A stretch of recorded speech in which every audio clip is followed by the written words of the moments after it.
আমাদের সমাজে হিন্দু, বৌদ্ধ, খ্রিস্টান, মুসলমান সবাই বাস করে।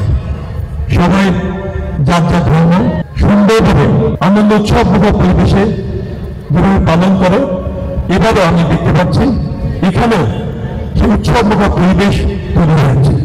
উৎসবমুখর পরিবেশে সবাই অবস্থান করছে এবং এটা দেখে আমি আমার অন্তরে এটাই জাগ্রত হয়েছে, আমরা যে সম্মত বাংলাদেশ গঠন করার চেষ্টা করছি, আমরা যে অসাম্প্রদায়িক একটি বাংলাদেশ গঠন করার চেষ্টা করছি, সেই লক্ষ্যে আমরা হয়তো অনেকটা দূর এগিয়ে আসতে পেরেছি।